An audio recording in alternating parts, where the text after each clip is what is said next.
Hello, everybody, and welcome back to the TripleJump podcast. It's a video game podcast. My name is Ben. My name is Peter. And my name is Ashton. Hi, guys. Hello. Last time we recorded, we hadn't yet done SMTJ Live, and when the podcast released, it was during SMTJ Live. Yeah. We've now done SMTJ Live We have. in the continuity of real life. Yes. How did you guys think it went? I had a great time. I think it went really Did you? well. Yeah. I did. Are you sure? Up until, well, yeah, actually, I did have a good time even in the gunge. Really? Yeah, it was more like having to deal with the aftermath of the gunge that was, I think, The gunge was the kind bit I of didn't fun like. The Yeah. gunge was fun. to play with. And it was really warm as well. Yeah, so it it was was. kind of nice. It's like a slimy hug. Yeah. Yeah. You nearly died getting out of it. I did. I almost slipped and smashed my head on the table, but Yeah. that was okay. These things happen. Wouldn't be the first time you smashed your head on that table, to be honest. Would it? so- No, I've that's got very a, true. got a rock solid head, so I would have been fine. I would have actually gone through the table. That's why we wanted to protect it, Yeah, not you. exactly. SMTJ Live was fantastic, and Mm-hmm. the reception from you guys has been really encouraging as well. We're glad those of you who joined us live enjoyed it. It's up now on the VODs channel. Just to reiterate a few of the things that we scrambled to try and announce in the moment when we recorded last week's podcast because we didn't plan ahead. There is a TripleJump video game coming. Yeah. It's actively in production at the moment, an FMV game that we're hoping to bring to Steam. There is new stuff on the Patreon right now, main menu and a rules boss now exclusive to the Patreon at the $5 tier. So if you support us with $5 a month, you get access to monthly rules boss or main menu. But to kick things off, there's an episode of both there currently. And thank you to everyone who's signed up since thank Saturday. It's been the response has been great. Thank you so much. Had a We lot were of new really sign-ups. Yeah. we were worried that you guys would be angry at us. But everyone's been so nice. Some people were were angry at us. but that's But understandable. everyone you seems know, to have it's- been really nice and really supportive. So thank you so much. We hope our justification makes sense in that these shows were just going to be taken off YouTube entirely. So this is the only way they can continue. And if you want to keep seeing them, make sure you support us on Patreon. It's a really promising start. And if we can maintain that momentum, then hopefully we can keep putting those on there. But not only that, at the $5 tier, there's also early access to worst and weirdest games ever, submitting questions on this podcast, loads of stuff. So maybe go check out patreon.com/Team TripleJump. There's also, you've got 1 day left, haven't you, Peter? That's right. It's never been a more exciting time to buy that T-shirt. So if you head to the What store, T-shirt? For those who aren't looking, it's never been a more exciting time to be a gamer T-shirt. It's like from SMTJ Live. Yes. If you watched it, that's what that's from. So it's like a commemorative T-shirt. It's a special, exclusive, pre-order only thing. So once we've once the time has run out on that, we will send out everyone's shirts who's ordered it, and then it will be gone forever. But also on the store, there's 50% off all of our legacy logo merch. And you should still definitely consider having a look at that, because although we do have a new logo, it's basically the same size and shape and text and everything. It's just the new one glows and the old one didn't. So it's not like you're wearing a really out-of-date logo. No. You should go and it's a gonna really get- good deal. It's going to get colder soon too. Yeah.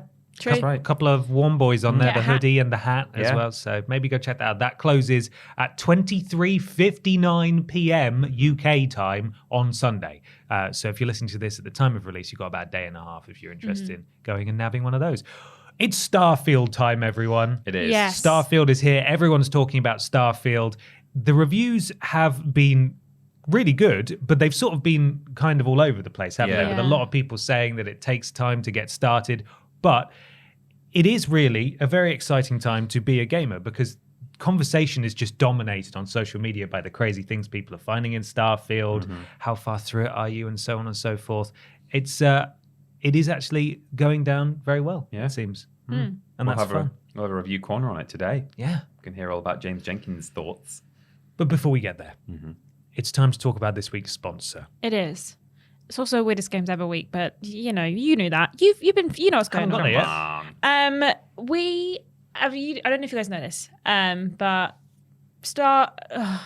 Smash Mouth. Sorry, I'm actually really emotional. Smash Mouth, you guys know them? I do. Yeah. Yeah, you might know that their lead singer Steve, he died this week. He did. Yeah. Rest in Big peace. sad. yeah. It was a bit problematic at the end of his life, but still, He was a little bit, He was still didn't deserve to die that young. So we're a bit sad.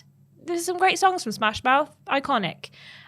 So in honor to kind of memorialize them, Bethesda are obviously releasing their game this week. Yeah. They were like, well, let's do like a special 24-hour thing. We'll change the name of it. and just to like to bring him into everyone's minds. Sure. Okay. So they're changing the name briefly, just for 24 hours, to All Starfield. That's beautiful. Yeah. Hey now. You're an All Starfield. Yeah. Right. And what does that? They're just changing the name. They're just changing the name. Okay. And all of their like social media stuff will just say All Starfield for 24 hours. And then the poor marketing intern's going to have to change it all back to Starfield tomorrow. And then people will like laugh react on Facebook when they change it back to the old logo. Because they're like, some sort of political message or something. Yeah. They love that stuff. Yeah.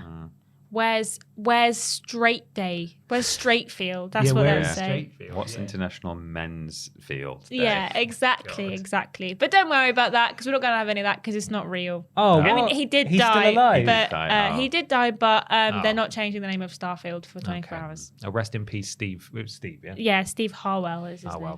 from Smash Mouth. I'm impressed with all of these very real sponsors that we've done over the past few weeks, several of which have been Starfield themed. None of us have gone for Garfield at any point. Oh, see, that's great. It's a perfect rhyme. Have you seen the meme image where someone has photoshopped that? It says Garfield, and it's just a moon, but with Garfield. No, I've not, but it's I can it's imagine very that good. it exists. I'm a big fan of that.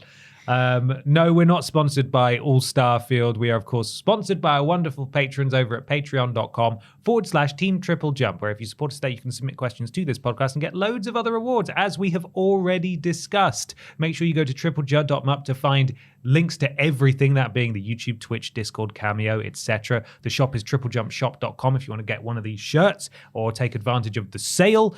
And there are a couple of other things out on the channel this week, one of which, as you mentioned, Ashton, is Weirdest Games Ever. Yes, it is Shamu's Deep Sea Adventure.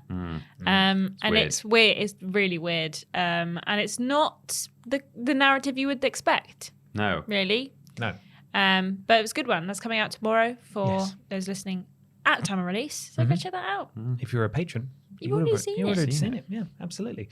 Additionally, we are excited to announce that the sleepover streams will soon be returning. Yes. If those of you who've been with us for a while will know that once a month we used to do a later evening stream and we would play something. And would we swear on the sleepover streams? I think we did. So. We'd swear on those and we'd have a merry time and sometimes read you bedtime stories and so on. And we sort of phased those out. We're going to look to return those to you once a month, and the first one will hopefully be the end of this month. So stay tuned to our social channels and we'll hopefully see you there for some sweary fun later in the evening. We will. It's time to get started, Peter Austin. It is. This is a question that's been sent to us by Cormoran Strike. Whoa, cool name. Who says, how do you guys feel about the PlayStation Portal and the fact it's Wi-Fi streaming only instead of being a more a Wii U tablet device that can play games locally without Wi-Fi? Thank you, Cormoran. Thank you, Cormoran. I've got a little bit of a write-up here from Nerdist who say, basically, the PlayStation Portable is a portable device you can use to play all your PS5 favorite games. Sony suggests you can use it in cases where your TV screen is otherwise occupied, or if you just want to visit a different room than your console. If you want to play a PS5 game in your bed, it sounds convenient. The PlayStation Portal remote device will let you play your PS5 games using Wi-Fi, but you do need to connect to your actual PS5 to do so. It will essentially mirror your PS5. But without Wi-Fi, you won't be able to use this device. Much to the disappointment of fans, the PlayStation Portal itself does not have 5G capabilities. It will also not stream games from PlayStation Plus Premium's cloud. Sony notes, games that require a VR headset or additional peripherals are not compatible. Games that must be streamed on PS5 using a PS Plus Premium membership are also not compatible. So there you go. I mean, to me, I think in the modern world we live in, this is probably less of an issue than perhaps some people are making it out to be. I understand that, you know, there will be situations where you don't have access to Wi-Fi, or this is going to cause some kind of problem and mean that, I'm not going to be able to play that now because of X, Y, Z. But I think generally speaking, the place where your PS5 is currently sitting is probably a building that has some sort of Wi-Fi network in it, right? I think, it's still not good news. Like, it would be better if it did have 5G or, capabilities like that. But I don't know. I think in the modern day and age, you're probably going to have Wi-Fi connected to your PS5 and to your PlayStation Portal most of the time. Maybe not all the time, but it shouldn't be a huge issue for a lot of people. That's what I think. I might be wrong, though, because a lot of people are mad about it. I think most people are mad because I think less about the Wi-Fi and more about the fact that, like, it almost is a completely pointless device. Yeah, I think generally, I don't think it's that good of a device, but yeah. Because Fraser has the, like, phone console, the backbone that they released a little while ago, where it lets you play PlayStation games on your phone using the backbone, like, controller, which is way cheaper than the £199.99 that you would have to spend on a PlayStation Portal. I think that, like, the premise is good. Like, your TV's occupied, you can play it on your handheld. That's fair enough. But I also think that maybe they've just not gone far enough with it. The fact that you can't play cloud streaming games on your device, which, I mean, doesn't really make sense. If you're using over Wi-Fi anyway, surely it should be able to pull games from the cloud. I asked the community, and most people said they were either not going to buy it or they were going to wait until they could jailbreak it and then install Game Pass on it. Well, I was going to say that's assuming it runs any kind of reasonably strong hardware, because it probably has something going on in there, but it's not designed to run games. So it's essentially just a screen with a Wi-Fi port, essentially. Yeah. But there might be a way, potentially, for some very clever people, given that it is Wi-Fi connected, there might be a way to jailbreak it to do streaming. Yeah, could do. But yeah, I just think it's kind of not, it's like not far enough of a jump for it to be kind of justifiable. I can see why they're doing it, but like I say, it doesn't feel necessary when they've already got the much cheaper backbone. I know not everyone's phones can, like, cloud stream effectively without, I mean, mine would overheat very quickly, I imagine, but I do think that there's enough of a market for people who want to do this, who are already doing it. But I think that the fact that it doesn't cloud stream is the thing that's the biggest letdown about it, because if you're going to have a cloud streaming service, why wouldn't you make your own Wi-Fi device compatible with it? It doesn't make sense. It's a strange thing to have done. Yeah. It's an incredibly niche device that solves a niche issue that not a lot of people have. As much as I enjoy the idea of playing PS5 games in bed or whatever, or if the TV's occupied, I have two televisions for this specific reason, so it's not going to be an issue for me because my household has a lot of video games being played in it, and that just seemed like a worthwhile investment to me, and it has certainly paid off that way. A lot of people travel for work and they don't want to take stuff with them. In the case of our social media manager Fraser, or community manager Fraser, he travels down to London a fair amount to see his partner, and that's where he does the majority of his remote play or xCloud streaming, and he does use the backbone for that. You're right. So I did actually ask him what he thinks of this, because while I've heard a lot of people going, this isn't really for me, I have also heard a number of people say, this is exactly for me. This is perfect for me. And so I thought if anyone was going to have some positive thoughts on it, it'd be Fraser. And Fraser's not too keen on it either. He said, Fraser uses remote play mostly when he's away, does some remote play and a large amount of xCloud streaming. Personally, I'm not really excited, but I can see the appeal of it. Although being able to remote play with DualSense features enabled, having it being its own device so it won't drain phone battery life, and with it running on Android, there is... Hang on, that was just a full stop there. There is potential to see to sideload emulators onto the device, which is very exciting. However, I personally feel like a backbone is a better investment as it allows to go outside the PlayStation ecosystem, so you can use it for more things, whereas this obviously will be very specialized. I do think that people like myself, like you two, like many others who are saying, what's the point in this? This is pointless. I think that almost is the point, because it's clearly just not for us. It's weird that Sony have spent so much money to develop this device when it really is going to be for a very select group of people who have a very specific need. And for those people, this is going to be great. However, £200 does seem like a lot. That is, with the current price reductions for the PS5 in the UK, more than half the price of the PS5. Yeah. And at that point, I think if I was traveling around, I'd almost rather just lug my PS5 around with me, which I know isn't convenient and not doable for everyone, but it's a cool looking device. Especially given that there might be a Slim on the way as well. Exactly, yeah. It's a cool looking device and it clearly serves our function, but it's not going to be something that I need or will want to use. Sony's MO at the moment just seems to be releasing a thing for their console that is for a very small amount of people. Like that seems and then charging way too much. And then charging way too much for it. Like I know the PlayStation VR 2 wasn't for necessarily as small amount of people as this is, but it felt quite niche. Then the changeable controller, that feels quite niche. You got the new earbuds coming. The new earbuds. Yeah. Again, some people will like that, but the vast majority of people already have things that are doing this. So it feels very much like... But hey, you all want backwards compatibility? Nah. No. How dare you? Unfortunately, our R&D department are working on something really important. Yeah. Yeah. It's a Move controller with a screen built in. Oh, sick. It's a pregnancy test you can play Doom on. I think that like there is definitely times in my life where I could be like, yeah, this would be useful. Yeah. But I also think that for things like going traveling, I would never bother bringing it with me because there's no point. I They can't use recommend it 85% 15 of the time. megabits of internet guaranteed. And if Yeah. you're going on holiday, there is no guarantee that you're going to get that. No, exactly. Like you might be if you're staying in like a hotel or at Airbnb and you've left your console on at home, I'm sure you could probably give it a good go. But there'll be a good 12 hours before you leave, like where you can't actually use it when there's devices that you can use a lot easier, like your Steam Decks and your Switches.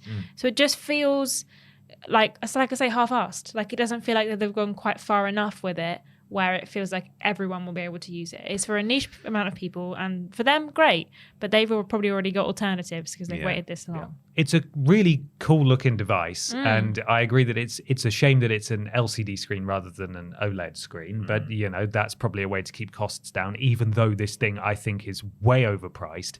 But I could see a scenario where if it was £100, and then maybe there was a reduction further down the line, I could see it on a little dock next to my TV, and I'm like, I want to go to bed, but also I'd like to keep playing Baldur's Gate 3, and then I can just pick up my little thing and then go upstairs and then play it. I admittedly have not tried remote play for a long time, and the amount of people, which admittedly still isn't a huge amount, but the amount of people I know who play remote play and seem to have no issues with it leads me to believe that it's come a long way than where it was, because it used to be crap. Yeah. And at that point, I basically swore off it. Like, this just doesn't work. This is a very inferior experience, and I'm not interested in having it. It's clearly got to the point where they can justify charging £200 for a dedicated device, but it's not necessary for me. Yeah. I don't think I need one of these. Right. Wow. Should we just let it hang for a little? Yeah. Okay. Cool. Well, now it's time to talk about the things that we have been playing in the segment that we are calling What We Playin'.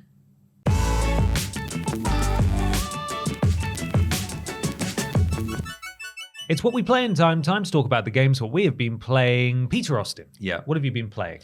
Well, I had hoped that today I'd be able to talk about how much I've played Starfield and enjoyed it. But unfortunately, I tried to install it yesterday.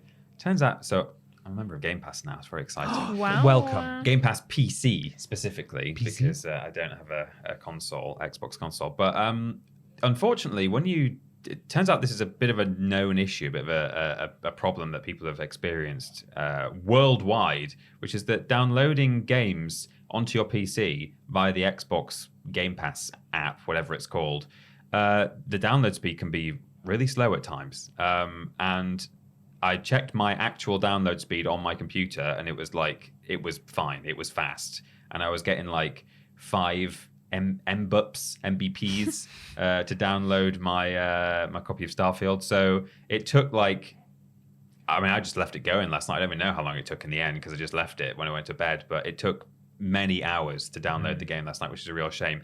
Maybe that was partly because there might have been a lot of people trying to download Starfield all at the same time, and I guess that probably affects things in a way. So sadly, no Starfield for me on today's podcast, but I am going to play it tonight and probably all week. So next week, I'll tell you all about that. I have, though, in the meantime, been playing I've been doing an Ashton, and I've been playing Dishonored, which I have played through, I think, to completion in the past. Yeah, I have. I completed it in the past, but I've never played Dishonored 2. And I have a hard copy of Dishonored 2 on my shelf that I have just never even put into my console. So I've been thinking, I should really do that. I've heard it's not as good as the first one, but that, you know, if you like Dishonored 1, you probably still like the sequel. That's what most people I need to finish Dishonored 2. I never finished it. Right. Have you got to the cool level yet?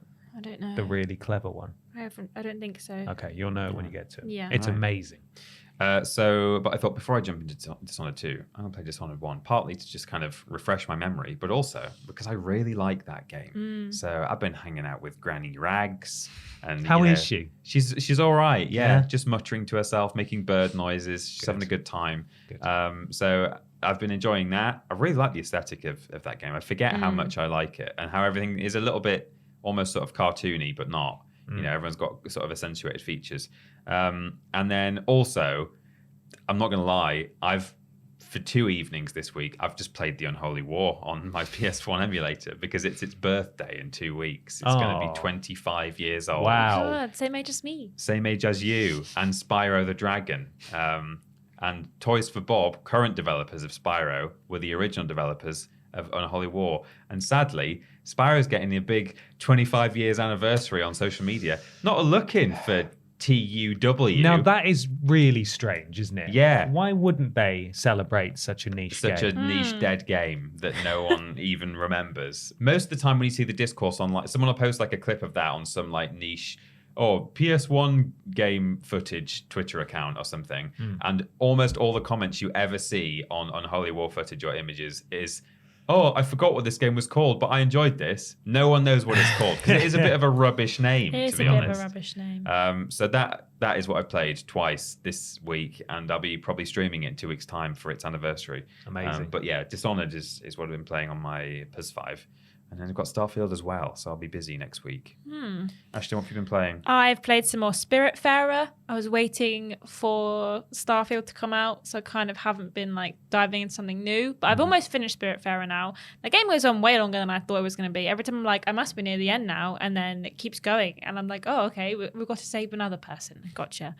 And also I played Starfield. And I won't talk about it too much because I know we're about to do a review corner. But I played about 4 hours last night when I got home from work. And I'm enjoying it so far. I feel overwhelmed by the amount of stuff that's in the game. There's like loads, obviously like you get side quests when you're walking past people and I'll be like, go check on this guy because this random person you walk past, they mentioned it. So there's been like a few little bugs here and there. Like I couldn't get one of the tutorial like pop-ups to go away for ages. It was just kind of hanging out at the top of the screen.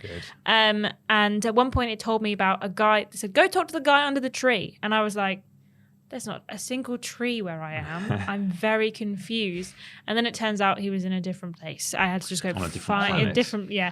But I don't know why I had the mission. But yeah, I'm enjoying it and I'm definitely going to jump back into it. But I do feel already like there's a lot that I'm not going to do in terms of like game, less so about side missions and more so about in-game mechanics like outpost building and ship building and so on and so forth. I already feel overwhelmed with the amount of stuff in that game. But yeah, I'm enjoying it so far. It runs all right on my PC. I had to turn it down to medium because any higher than that was making my graphics card scream.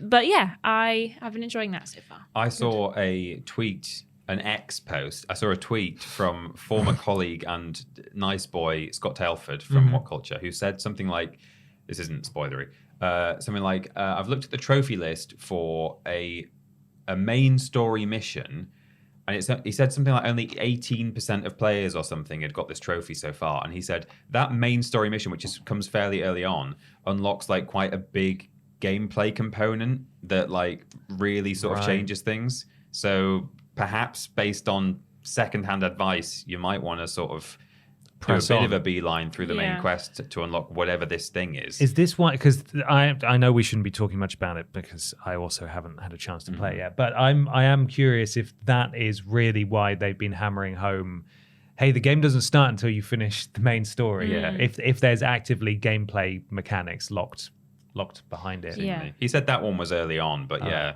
people have also said the actual end game when you completely finish the main story is also quite a big It's deal. where the real Dark Souls begins. Okay. It doesn't tell you much though, to be fair. Going into it, the first few missions, like the only reason I knew what to do is because my Ben previously played like about half an hour of it while he was on his lunch break yesterday. So then he was like, oh, to do this, you have to do that. And I was like, I would never have figured this out. I was like, how do I change weapon? I can't get my weapons out. And Ben's like, oh, well, you have to go into your inventory and put it on a slot and then you can do it. But it didn't tell me that. So I was very confused. Right.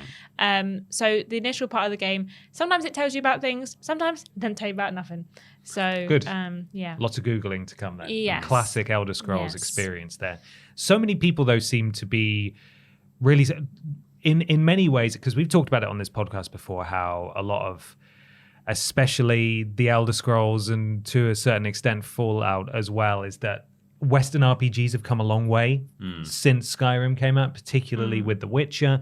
It's like, well, you know, what they used to do isn't really acceptable anymore. It's got to be more in depth than that and a bit more finely tuned. And it sounds like they've made some strides, but largely the gameplay is sort of unchanged. But the reaction from the public online seems to be of sort of celebrating that, which is quite nice to see. I saw like a post with thousands of likes this morning on Twitter that said that classic Bethesda loop of reaching the end of a dungeon, opening a big chest, and then opening a small door that takes you back to the beginning. There's nothing like it. And it's like, yeah, I suppose there is this game, which is, I mean, this isn't a groundbreaking observation because this is what everyone who's reviewed it has said, but it certainly seems that it's divisive in the sense that people who like Bethesda games are going to love it, and people who perhaps have been spoiled by more recent, endeavors may not enjoy it as much. But I am really looking forward to giving it a go. Yeah. And I would have jumped into it on Tuesday night at midnight because I stayed up. I had my caffeinated beverage and I was playing Final Fantasy 16, desperately trying to finish that. And I was like nodding off in the middle of boss fights. And then it got to midnight and I was like, yes, all right, here we go. Went to start it. Yep, went to start it. A little message popped up and said, oh, we know you're really keen to play your new game, but we're not quite ready yet. And I was like, what? And I Googled it. 1 a.m.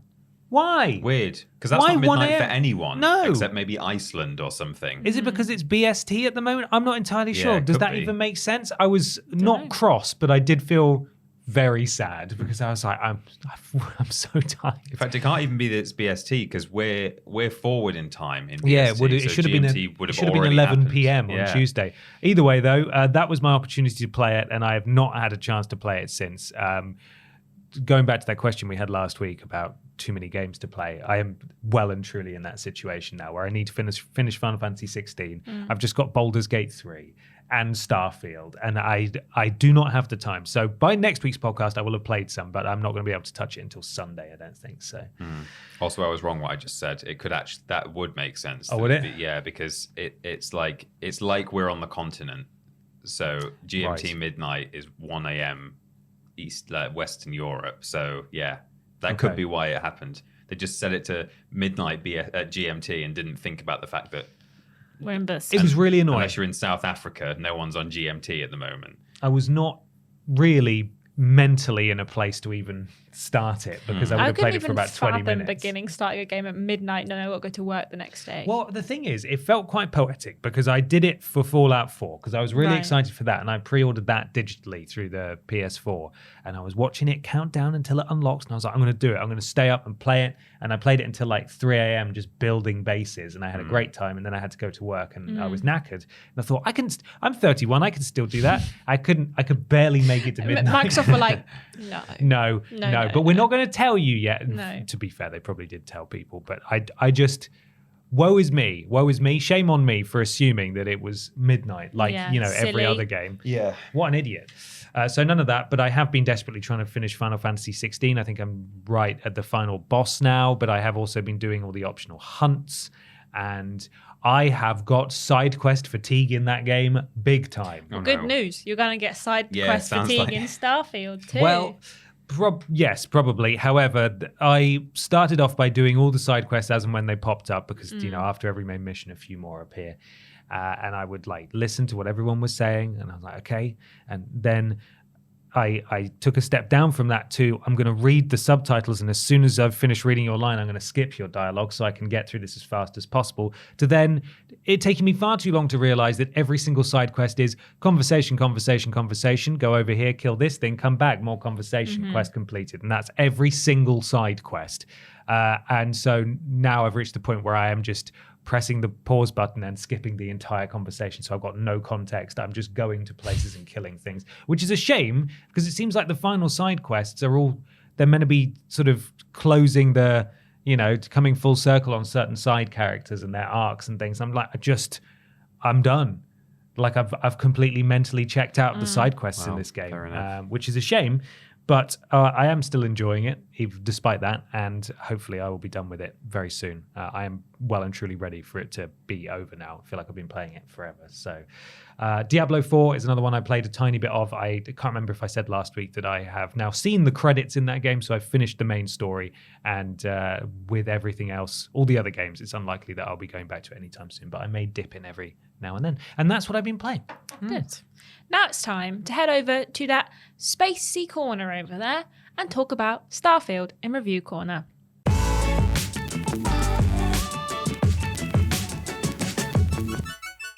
Hello everybody and welcome to Review Corner, where me and James Jenkins, we're going to talk about a little unknown game, Starfield. Oh boy. We've both figured out that we're at the relatively similar points, but I feel like you may have played a few more hours than I have.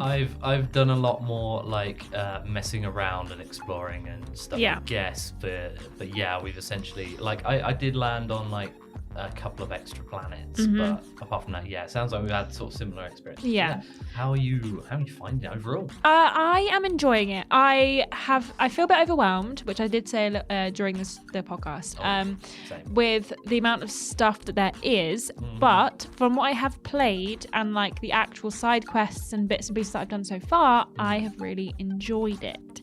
Obviously it's not a full review. We've only played what you played maybe like 7 or 8 hours. Well, probably, about 8 hours. And I played about 4 hours. So this isn't like a full review, but this is like our initial impressions. That's it. Barely scratching the surface. Barely scratching the surface. Stuff, exactly. I've been enjoying it, but I do feel like there is a lot to do. Yeah, it's going to be hard to sort of give a full thing of like how everything fits together. But again, from what I've seen so far, it's sort of introduced quite a few things, and there's still things I haven't like delved into yet. It feels like it all sort of slots in. I mean, my big thing, first of all, like, if you're not aware, it's first new IP from Bethesda. It's that typical Bethesda. It's that RPG that you know and possibly love from Skyrim and Fallout, but it's in space, NASA punk style. But my two things were, first of all, like, is it a good game? I mean, just the short option, I think very good. Maybe not like, absolutely going to blow everyone's minds no matter who you are and what you think, but very good for me so far. Is it a good Bethesda game? Because that's a whole like different kind of thing, really. And I think, mostly, but there's a few missed opportunities, and I'm like, you think? Very, very sort of minor nitpicks, and we'll get to that in a minute. But let's talk about like the good stuff. Can I ramble? You go for it. I'll stop you if you ramble too much. Cool. First of all, as you said, it's there's so much to do. We've barely scratched the surface. Like, you've got like all your main faction quests and side missions and like Radiant quest, I suppose, is what they're meant to be with these mission boards. Like, research these things, chase down ships and stuff. There is one mission board that's like the Trade Authority, where it's literally just you've got something on your ship, drive to planet, you've done it, thank you so much, you're done now. Which is kind of a bit random and like almost not enough, but it sounds rubbish when taken in isolation, but I've always sort of viewed that with all of these Bethesda games as like, these are not the main attractions. That's the sort of you can do it if you want. Things. Which is cool. Just so many like gameplay mechanics in there. So you've got your ship combat and your ground combat. Actual sort of gunplay feels really good. Like not Call of Duty levels, but I was very surprised with that. Having suffered through Fallout, and it's not the strong suit for Fallout, although Fallout was pretty good. Yeah, very impressed there. You know, you've got shipbuilding, you've got a lot of exploration if you just want to land out on like random planets, scan stuff, etc. A lot of dialogue options. But yeah, I think for me as well, this was going to be a tricky one because there was a lot of talk about empty planets and loading screens and you can't run all the way around a planet. First of all, why would you? Why would you want to? Yeah. But for me, I think the whole exploration theme, which is what they were sort of going for, it's kind of nailed that so far. Like I said, I've landed on like just a couple of planets. So from what I've seen, that's outside of like the main quest, it feels like there's always something to do. So like I take it their sort of system is it generates like this quite big area and then like a few sort of notable points, and that may seem a bit like I just randomly generated, that's a bit rubbish, but all of them fit in so well from what I've seen. And it just feels like any other sort of Bethesda game. Like I landed on 2 different spots on the same planet just to see how it sort of does it as like iciest sort of polar ice cap bit. There was one was like an old mech graveyard, and it was like, okay, sort of generic-ish bad guys, but then, a little, the classic Bethesda note, and then there's more to explore, and then you find like a spooky cave, very atmospheric. And then in the other spot, there was like a robot-only facility, and like, and another sort of cave that looked like quite different. And again, a big facility on this other sort of moon area that I found. It feels like there's a lot there. There is a lot. I mean, even in like the popularized where people are, wherever you are in those big cities, populated, thank you. You're just walking past people and they'll give you quests, very Skyrim-esque of like, hey, did you know that this bartender's having problems? Other guy I'm talking to, and I'm like, well, I guess gotta go figure that out. And obviously, it all adds to your quest log. I think that's a really fun aspect. I think that my issue with that is that you can't sort by planet, which I would like very much in my mission log. Would be nice. I don't really love flying the spaceship. I'm fine with fast traveling in my spaceship, but I've been finding the kind of like flying a little bit jarring. I also feel like it doesn't tell you really much how to play the game. It's very vague.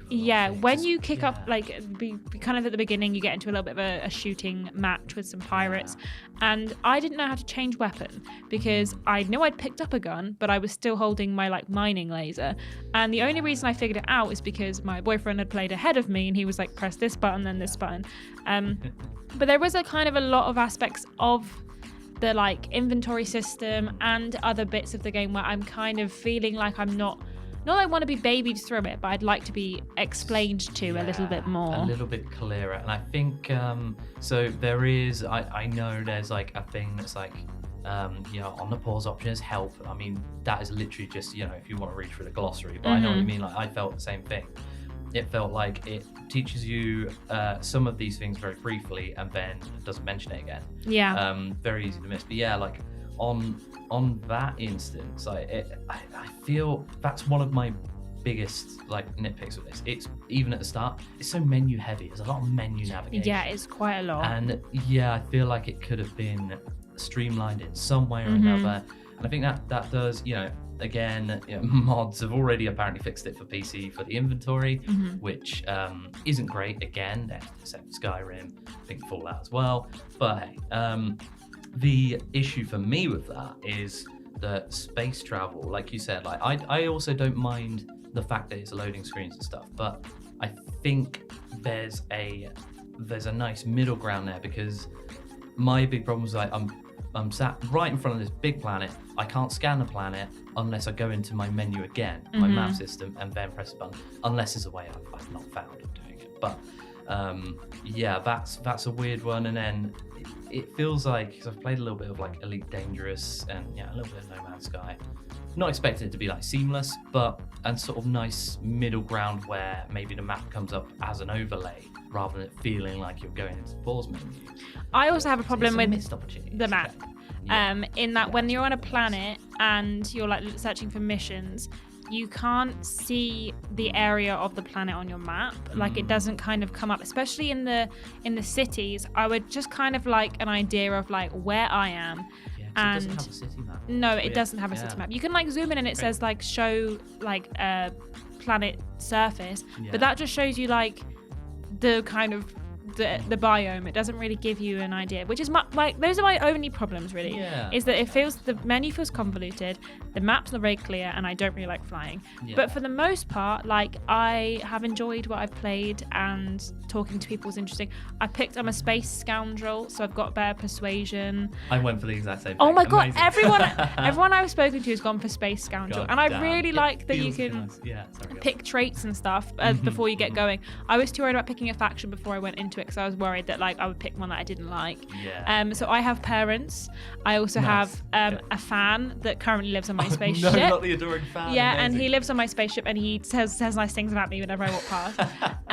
And I think I also picked empath, so I can talk to people in a different way. And I think that that's really a nice element of like how you can tailor it to yourself. I know that's like typical RPG stuff, but but it's a good point, especially given like I think the trajectory of Bethesda games over the years have been like people have complained about it being like less RPG elements in there. You know, Skyrim dumbed things down from Oblivion, Fallout 4 did the same for Fallout 3 in New Vegas.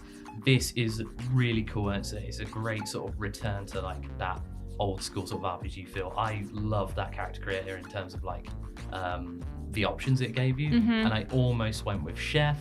I've got like 4 sort of a playthrough character builds is written down in my notes because I'm a massive nerd, and one of them is like some space chef, and it's I like the fact that you've got a lot of different options there, and apparently those will all I mean, I've had that sort of very briefly, sort of dialogue options pop up based on your background and your skills and stuff.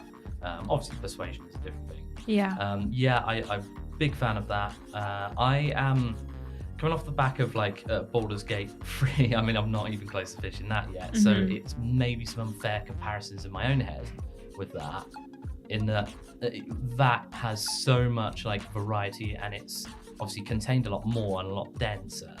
But you're not going to get quite the same amount of options with dialogue as you would. No. Yeah. But it is, especially for this sort of Bethesda style, very impressive. I really like that. I like the skills. There's a lot of different, options for. So it's a blend of like, the Fallout perks, and then you learn by doing as well. Kind of like Elder Scrolls and stuff. So that's really cool.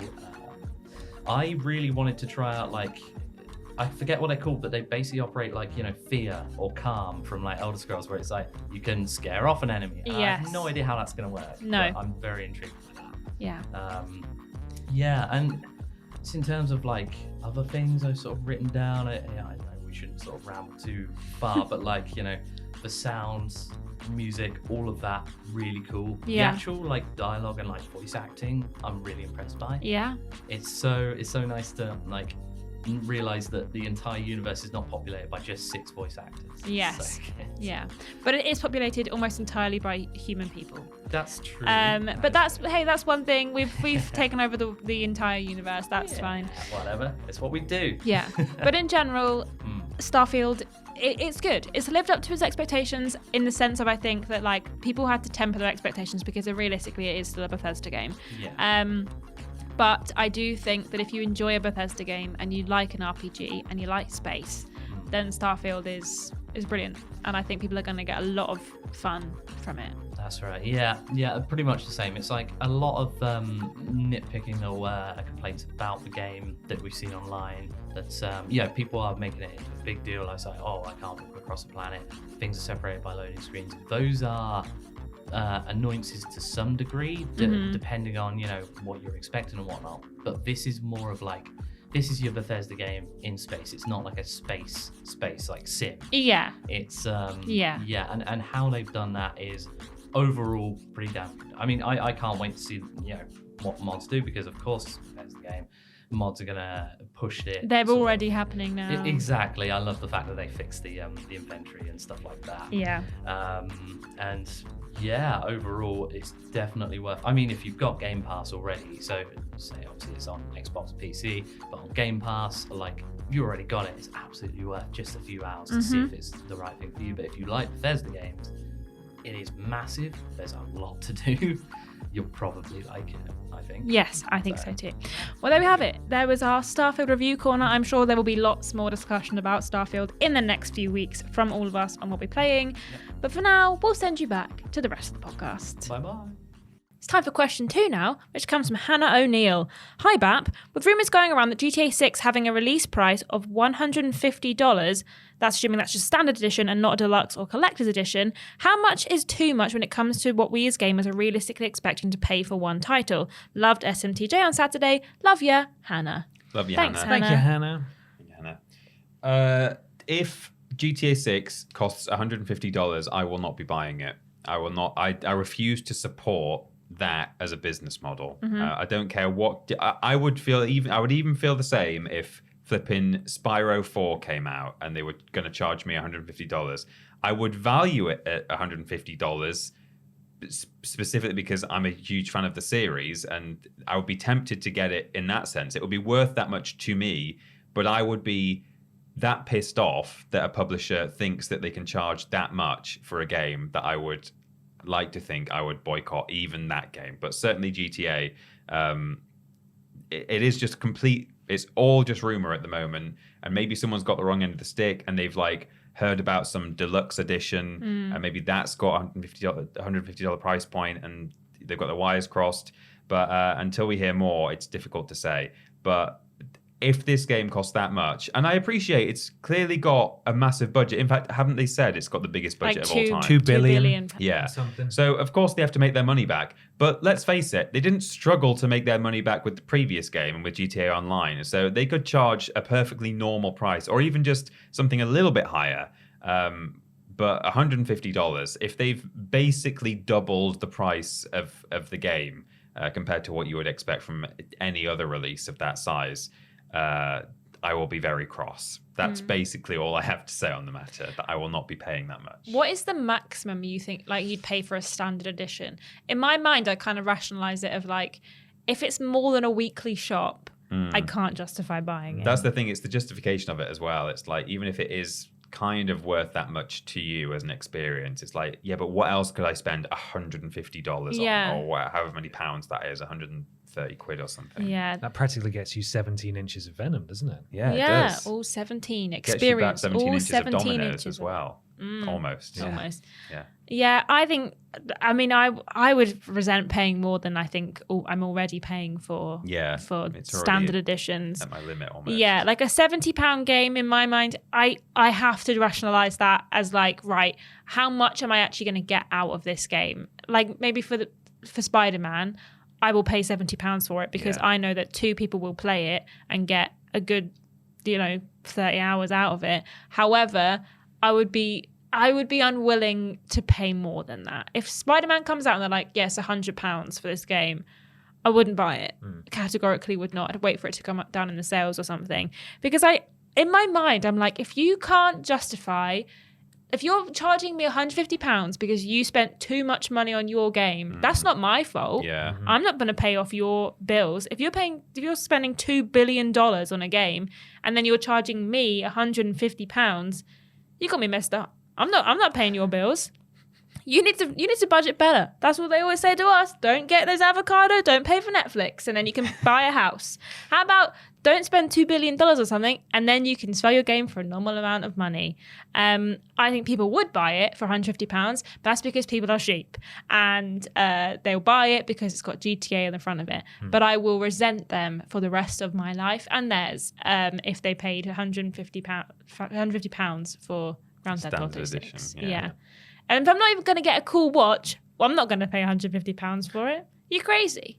And I think people, even for pre-order, if they were like, yes, £100 and you get like a week early, no thanks. I'm not paying another 30 quid for a week. You're crazy. £100 too much. Categorically too much. Yeah.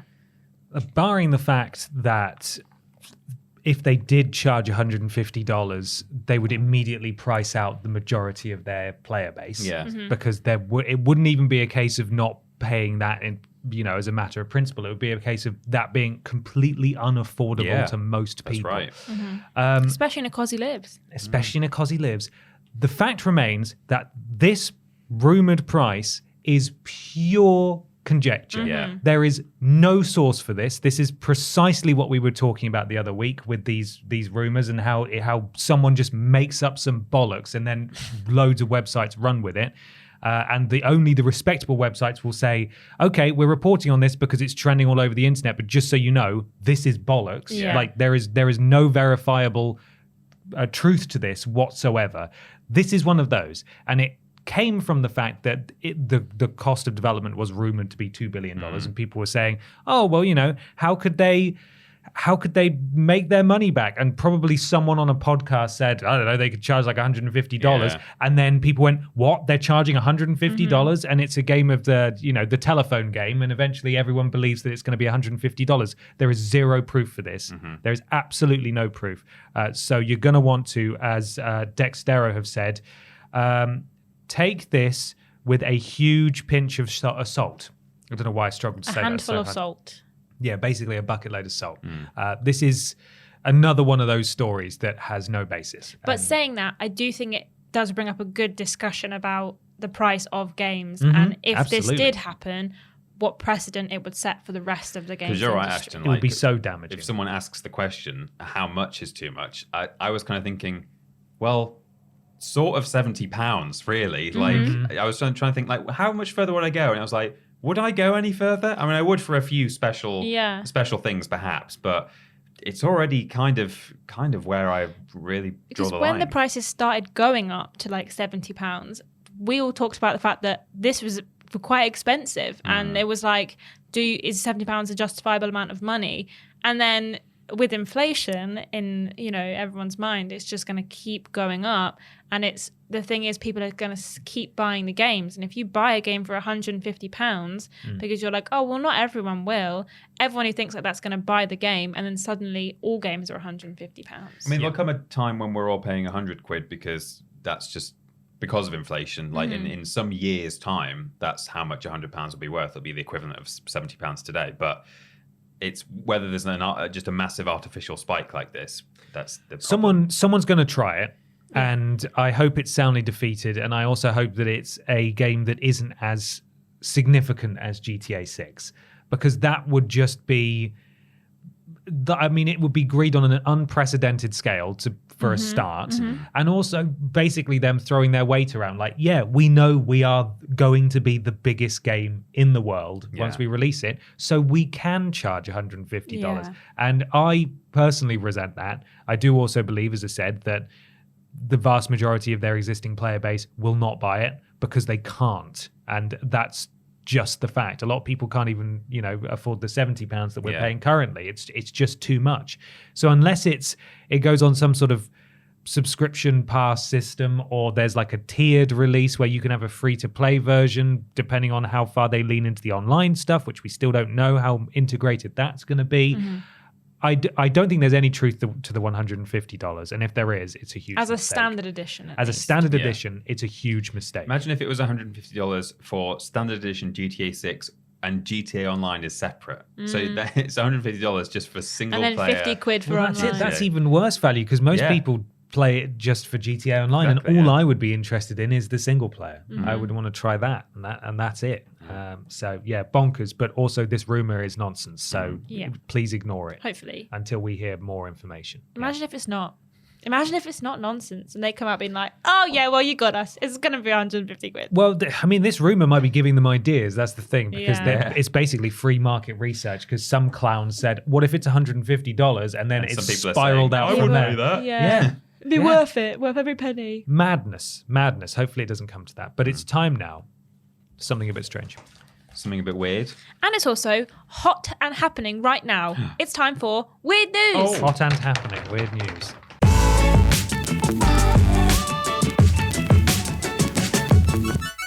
It's weird news time for some weird video game news. Remember, if you'd like to submit some weird video game news to us, you can do so on the relevant social media channel on a Tuesday. However, if you'd like to guarantee a shout out at this point in the podcast, go to patreon.com/Team TripleJump, support us at a certain tier, and become a podcast producer just like GY Goliath, Nicole Hansen, Duncan Wilson, Katie Garrett or Jared, Eric Siu, Potato Shack 99, Melody L. Bonnet, Nexus Polaris, Gabrielle Philippink, Blake Thomas, Mike Key, and Janet Wicks.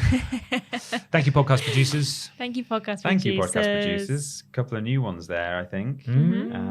Got weird news for us, Pete. I've got weird news here. It was submitted by Gex at SnowyBoyYanio4 on Twitter and also David Lever on Facebook. I didn't actually clock whether David Lever is a top fan. I think David Lever might be a top fan. Probably is a top fan, but... He's one of our top fans. Yeah. We're a fan of David Lever. So I've got the Kotaku write-up here. Starfield literally saved a couple from death. Whoa. A deadly apartment fire was escaped after one Redditor stayed up all night playing Bethesda's space game, says John Walker of Kotaku. Basically heard the entire story now, but I'll give you a short article. We all know that playing video games makes you cooler, stronger, and more attractive. But for Reddit user Tidy C Killer, I think that's how you say it, it made him and his wife remain far more alive. Staying up late to binge Starfield is the reason credited for how the couple escaped a deadly fire in their apartment. Starfield literally, this is a quote, Starfield literally saved mine and my family's life on September 1st, the post begins. After explaining for how long he'd been anticipating playing, the not dead person continues. On the night of August 31st, I decided to stay up and play as long as possible to experience this new universe. At 2:26 in the morning, while playing the game, I heard an explosion from my downstairs neighbor's apartment. It seems it was no small explosion, and the resulting fire was in an awful rush, says Kotaku. I paused my game to see what was happen. When I opened the door, I saw flames rising up our stairwell to our apartment. I immediately got my wife and cat rushing us to safety with only minor burns. If I hadn't been up binging Starfield, I would have been asleep and we would have all died to smoke inhalation. Wow. Do you not have smoke alarms? He should have smoke alarms in his house. It might have been too late. I mean, they would have woken up. But if he says smoke inhalation, well, that's true, but... Yeah, maybe he means they would have woken us up, but then the fire would have been in the stairwell already. It would have been bad. Bad. Because he said when he saw it, it was already rushing up the stairwell, That's so he true. had to get out. So the post is accompanied by a photograph of the raging fire, thankfully viewed from the other side of the street from the apartment, not looking down into the stairwell. A selfie of the fire. I've got to stream this. And frankly, it looks terrifying. The Redditor also posted some sad pictures of the aftermath of the fire in response to the inevitable conspiracists claiming the story was made up. This news report, hyperlinked, suggests tragically, The downstairs neighbour didn't make it. one neighbour was killed, Oh, while three God. others were rescued by firefighters with the cause of the fire under investigation. It's further proof that staying up too late playing games is very good for you. It's There you true. go. Yeah. Unless it's, a 1 a.m. unlock in that point. Oh, sorry, I Yeah, forgot sorry, about you this actually very didn't. important last Okay. bit. I want to thank this game from saving my family and me from a horrible fate, says Tidy Sea Killer, before concluding, praise God, Howard. Oh my goodness. Okay. Somebody died. Goodness, guy. this man wants a replacement Xbox, is what it sounds like. Please, my Xbox caught fire. Yeah. Goodness gracious. Wow. Well, I have some news where no one died, sent in by Nexus Polaris on Twitter, on rectifygames.com. I don't know who it's by. Oh, Tyler Nineberg. Cool name. Winner of Sonic the Hedgehog 2 Xbox Series S and controllers traded it all to GameStop. Boo. Oh, no. Boo. In 2022, when Sonic the Hedgehog 2 came to theaters, Microsoft partnered up with Paramount Pictures to give away a one-of-a-kind Xbox Series S. Though, I'll tell you in a minute. There's a bit of drama about that as well. Yeah, Okay. there is. In June, Twitter user @McNick01 shared the winner of the sweepstakes traded the Sonic the Hedgehog 2 Xbox Series S and the two fairy controllers representing Sonic and Knuckles Sorry, to say that local again? GameStop. The Xbox Series S and the two furry controllers Oh, the representing furry control. Okay, yeah. Sonic and Knuckles to a local GameStop. Yes, we did. We covered this at the time, didn't we? On We the did, podcast? Yeah, the fluffy controls. Yeah. Not only did he trade in these extremely rare items to GameStop, but he also ripped the fur off the controllers because he said it was uncomfortable. Oh my god. Why trade it That's in? the point. Yeah. It's a joke, isn't it? Everyone knows that trade-ins are poor value, and this allegedly one-of-a-kind thing. If he'd sold it online, That's what people were imagine some saying. of the Sonic fans who would have paid huge money for this. What a Yeah. waste. So images of what the controllers look like now have not been shared, but someone might want to tell this person they miss out on a fortune.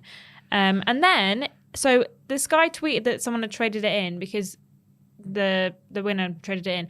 And then someone else replied with a picture of their Sonic Xbox saying, "Is this the part where I say I never sold it and don't plan to? Guess they made multiple of these things and had multiple winners." So yeah, it turns out that they in fact made multiple consoles. They were not one of a kind at all. So there's at least 2, one of which is owned by Tony. I see it? Yeah. Oh, There's him with his console, and the other one which is currently in a GameStop. So with torn controllers. That's insane. Yeah, but the guy who has the controllers that have not been ripped apart, he said that he hasn't ripped the fur off, but they are very uncomfortable to hold. Yeah, I mean, I was not for playing. I was going to say I would No. never play those. If they came in a box, I'd probably leave If them you in the even box. have a little tiny bit of sticky on your hands, those furs will be sticky forever. Yeah. Yeah. God. Imagine Awful. the Cheeto dust getting on there. Put them through the wash. Yeah. Yeah. Just clank, To get the clank. cat brush out and make it nice and furry. Goodness gracious. Yeah. What an idiot. Selling it. Yeah, really silly. Maybe Not it was even like selling someone's it, mum. trading it in. Yeah. How much do you reckon he got for it? Like 50 quid? They've said, "Oh, well, the fur's damaged." So, Well, what's this design you put on it? That's going to be Yeah. worth less now. 'Cause, Yeah. No one's going to want this. So, moron. What a loser. This news comes from Beck at Flamin' Beck on Twitter. This is from CNN Business. Wow. Hang on. Why Cup Noodles is going gamer friendly? This is actually a weird headline that it makes the story sound like it's going in a completely different way. It's Yeah. actually just talking about some strange cup noodles that are coming out. Right.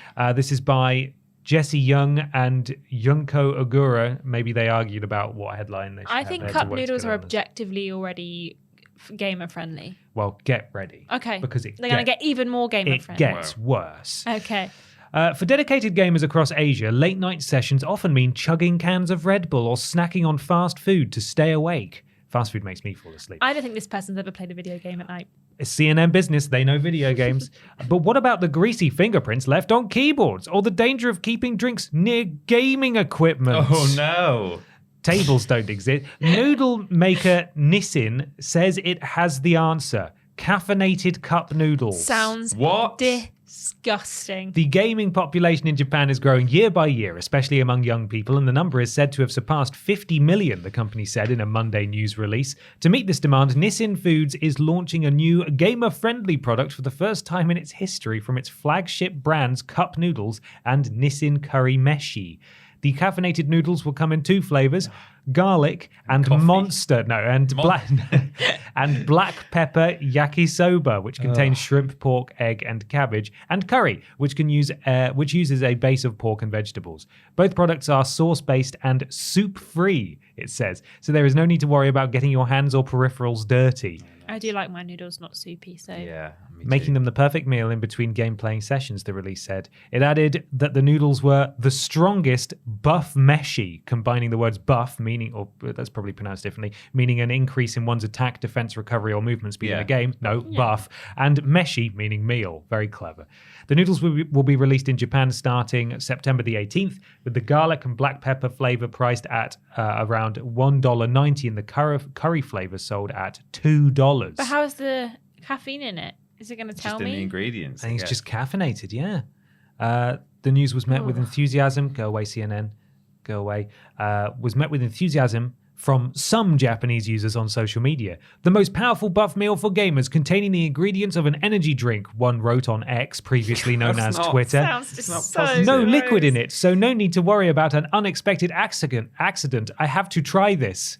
And then it continues to go on about what video games are for the rest of the article, just in case you were unfamiliar. Even if you can't taste that it's caffeinated, if it just sort of tastes like some noodles, just the thought of it kind of makes me feel unwell. Like Energy soup. I can feel the headache that it gives me by Yeah. eating it. Well, as someone who gets a tummy ache when they drink energy drinks and a tummy ache when they eat instant noodles, You that get seems two like tummy a aches. bad spell for me. Like half a baby. cow. Yeah, exactly. God. My dessert tummy also has a tummy ache. Yeah. I have sent it to my family member who lives in Japan and said, can you try and get some of these, please? Yeah. And they said, absolutely not, but I'll look. So, yeah, maybe. If we can get some, we'll try them. Oh, and yeah. maybe just die on camera. That'd be Yeah. fun, wouldn't it? Well, maybe about like half an hour later. Yeah. I mean, If we eat it at the beginning of the podcast, then we might we feel could do like that crap halfway through. in main menu. We could make our own caffeinated instant noodles. Just we could have noodles a and coffee one. We could have a Monster one. We could have a Red God. Bull one. All the different Well, I flavors. hope you guys have fun eating that because I will not be able to. Coward. There would be a really easy recipe as well because it's just a packet of instant noodles and a can of Monster. And Hang on, just... you could just crush heat up up a the- Pro Plus you and just mix heat it up in the with the Monster. Oh powder. no. Just heat up the Monster, cook the noodles in the Monster, and then add the seasoning to that, I think. Delicious. Yeah. Is there a way? You see these videos online, don't you, where it's like, I've got a McDonald's and a Coke. Can you make this into like a gourmet gourmet stuff? meal? And they Yeah. like reduce the Coke to Yeah. make it a sort of sauce. And it's Yeah. like, you could probably do that with Monster. We don't know how. No. But we could try. Yeah. Maybe we will. It's time, everybody, for the big discussion. Yes, it is.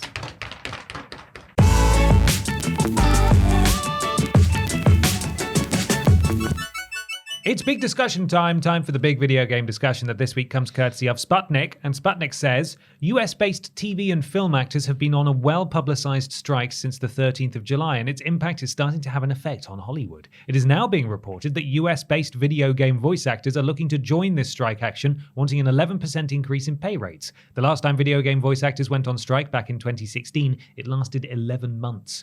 What are your thoughts on this potential development and its impact on the currently booming video game industry? Thank you, Sputnik. Thank you, Sputnik. Got a write-up here from Stephen Totillo at Axios. SAG-AFTRA, the union that has a contract with leading gaming companies for actors who do voice or performance acting for video games, called for a strike Friday, citing lack of progress in renegotiating a contract that expired last November. The union said Friday that its board has unanimously agreed to ask its members to vote for a strike by September the 25th. So it's not actually definitely happening just yet.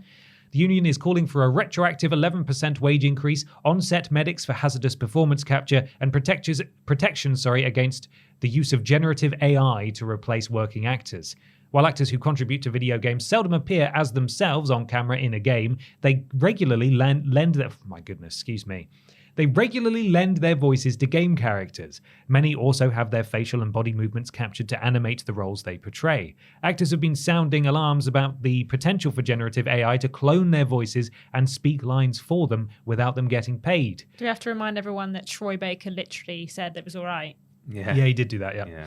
Once again, we are facing employer greed and disrespect, SAG-AFTRA President Fran Drescher said in a statement announcing the strike vote. Once again, artificial intelligence is putting our members in jeopardy of reducing their opportunity to work. We all want a fair contract that reflects the important contributions of SAG-AFTRA represented performers in an industry that delivers world-class entertainment to billions of players around the world. Audrey Cooling, a rep for the games industry and producers negotiating the agreement, told Axios. We are negotiating in good faith and hope to reach a mutually beneficial deal as soon as possible. The two game companies who are negotiating with the actors include Activision, EA. It says, oh no, You said not two. it's just Sorry. their game. The game companies who are negotiating with the actors include Activision, EA, Disney, Take-Two Interactive, Warner Brother Games, and Insomniac. And then it goes on to say that the strikes are happening in TV and film at the moment. Sorry for absolutely murdering that. I could not read for the life of me. That's okay. What do you guys make of this then? I'm Team Strike. Absolutely. I think they should go on strike. Support workers. Everyone stand with deserves a fair workers. deal. Yeah. I just didn't expect it to be worded, I am Team Strike. But I am. hey, we're all Team Strike. We're Yeah. all, We're I team think, unions here. yeah, we're not in a union. No. But there isn't really a union for what we do, No. unfortunately. It would just be us three. We're voting to go on strike for a week. We want the week off. But also, we're management, so I don't think we can be in it. So just be It me. would just Yeah. be you. Unionize with yourself. Yeah. What do you want, Ashton? I want more I want biscuits, more- please. I want more biscuits, and I want people to respect the biscuits. Go in More the biscuit biscuit tin tins. after Unfortunately, they're that's open. impossible. So Ashton is going to strike I'm for going to 11 strike, months without yeah. pay. So yeah, everyone deserves a fair deal. I'm surprised that it's not standard that there are medics on hand for Like stunt capture. performance. stunts and Yeah. stuff. Yeah. Also, that article, I mean, it's not wrong where it says people sort of seldom play their own face and likeness in video games, but it does I was thinking happen that exact same more thing. and more now. Mm. So that's happening more and more, and you can just imagine that we're probably not quite at that stage yet, but in a few years' time, someone might make you could get flipping Cal Kestis. They could just use his face, the likeness of the actor. I mean, I guess also that there's a degree of like whether you sign that away or not in a contract, because people's likenesses are used in video games sometimes when it's not played by that person. But yeah, particularly with AI on the increase, you could do the same with voices, which is a bit more problematic when it is your livelihood as a voice actor. So definitely, I think this is a good idea. I'm pro the TV and film and writers strikes happening as well, given that like they're not getting proper residuals from streaming. So actors who would be earning some of their money from ticket sales from the cinema, when films are going straight onto streaming services now, they're just not getting some of the money that they used to get. So all these things, I think, need to be looked at with AI on the increase and stuff. And unfortunately, you've got people like Disney and all the big wigs at the top just being quite rude about it, really, just publicly, not even trying to like put on a PR face and say, well, let's all try and work out. No, just getting really aggressive and like impatient with all. Where was it that they cut down all the trees outside, so they had no shade outside? Yeah. The strikers had no shade. Yeah. And that was actually illegal because those trees didn't belong to, I think it was Warner Bros. That did it. They just, outside the Warner Bros. Lot where people were striking, if you're unfamiliar with this, they trimmed all the trees right back where the striking actors and performers were seeking shade while they were Warner lot. I mean, what the Animaniacs gonna do now? That's where they hang Scabs. out. Yeah, Scabs. Yeah, Scabs. They're still in that water tower, just getting paid big money by the people at the top. Like I say, I'm pro-union, and I am supporting of everyone who's currently on strike. I think they deserve to be treated fairly and correctly as they have done in the past. And it is scary, the rise of AI, yes, given how much they can do and how much is able to do with people's faces. There was an article a little while ago that said all of the background actors and extras for WandaVision, when they recorded that TV show, their likenesses were all completely scanned in and can now be used in any Marvel product going forward. So they wouldn't even get any more work because they're like, well, we've already got you on file. And that's even kind of, I guess, worse for people who do mocap with their like actual faces, because you've got them completely scanned in doing a variety of reactions and responses. You wouldn't even need to get them back in again because you've already got them on file with you. So I do think that it is a good thing, and I think that the voice actors should go on strike, because I think if they go on strike and they are given a fair deal by these game studios, that would encourage all of those overworked developers and other members of staff that work for these game studios to also go on strike and get their fair pay. But I think that because of that, the game studios will either try to settle before they go on strike, or will be reluctant to settle after they go on strike, because that means that there would be more of a precedent within the games industry to go on strike and get what you are owed. So I think that it will be interesting to see if these games companies agree ahead of time, because I think that would be interesting to see the knock-on effect of this. And I do think that devs and other members of the team, they are overworked and underpaid, famously. So I think if this happens, maybe we'll see a shift in the games industry, and maybe it will delay a few of our favourite games. But hey, as long as people are being treated fairly and paid a fair wage, I'm all right waiting an extra 6 to 12 months for a game. Maybe Rockstar will have to charge $200 for GTA 6. They can try their best. Pay their staff fairly. Yeah. I have not been following the TV and movie strikes too closely, but from what I have heard, it's basically been a mocking response from those in a position of power who are not taking it seriously. Whereas I know this is going to, this is just the very start, and they've got to put out a PR-friendly statement or whatever. But it certainly seems that the negotiating parties on behalf of the game producers are at least open to talking and trying to come up with something, rather than cutting down trees and putting out mocking statements and just being really disrespectful.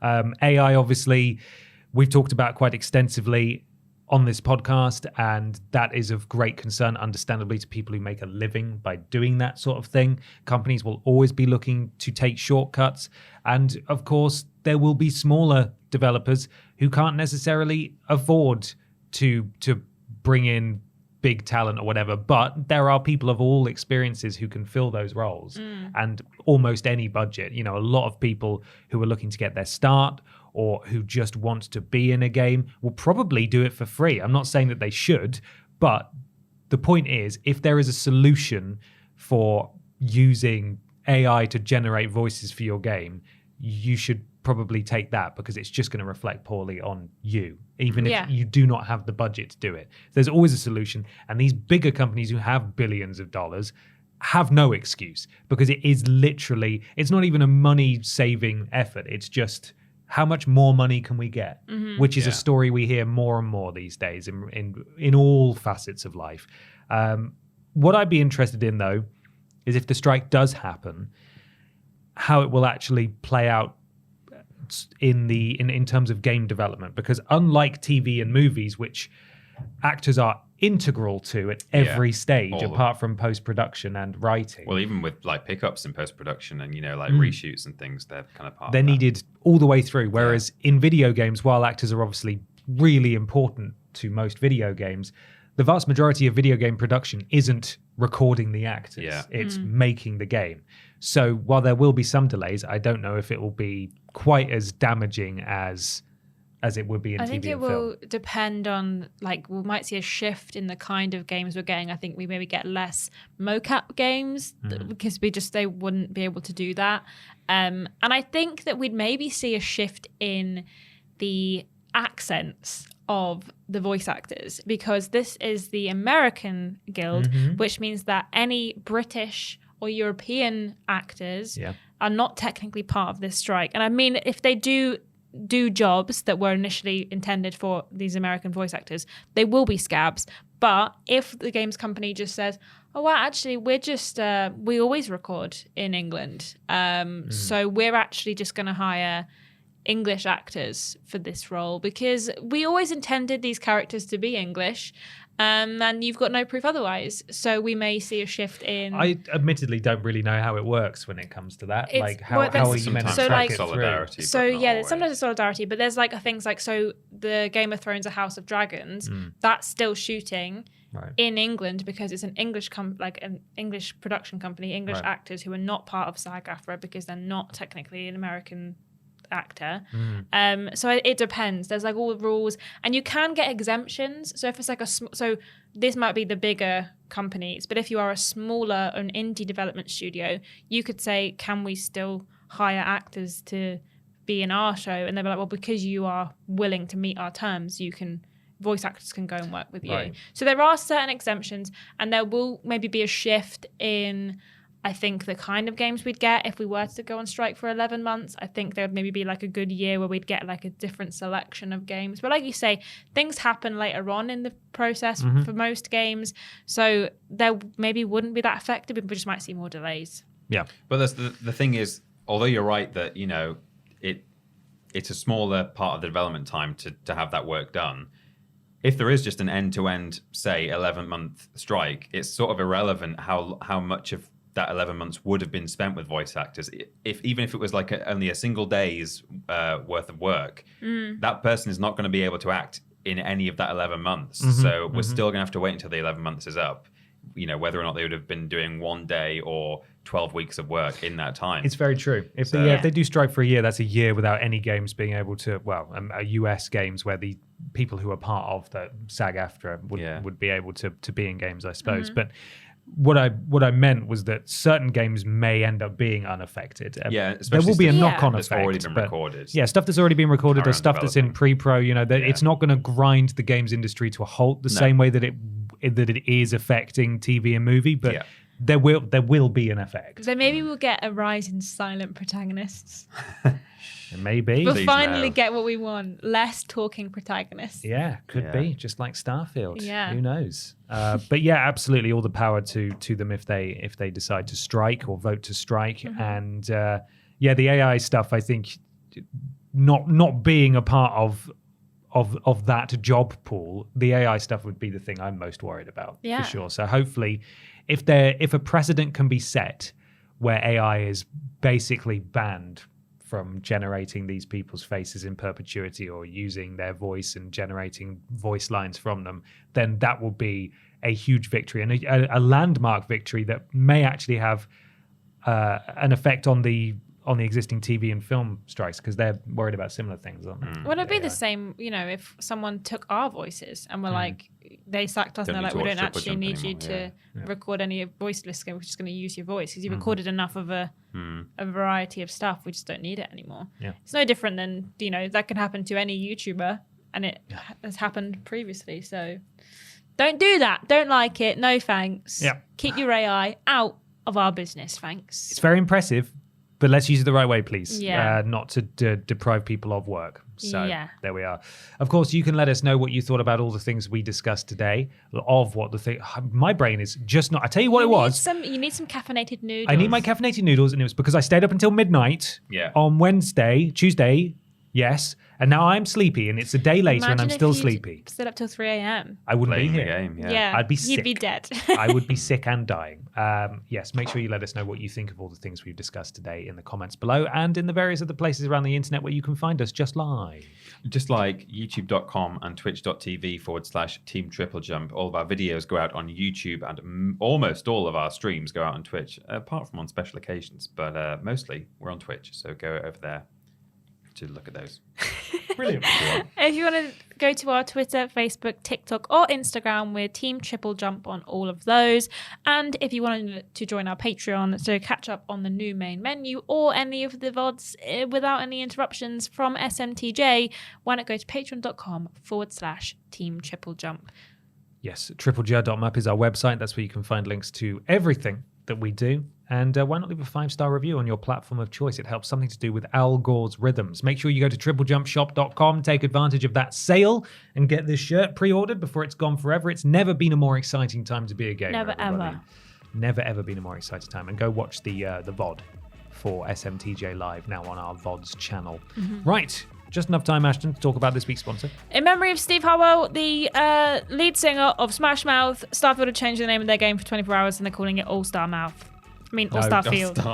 All-Starfield. Jeez, I need some caffeinated noodles. No, you don't. You make you very poorly. Yeah. Thanks for watching, everybody. / listening. See you next time. Bye-bye. Bye.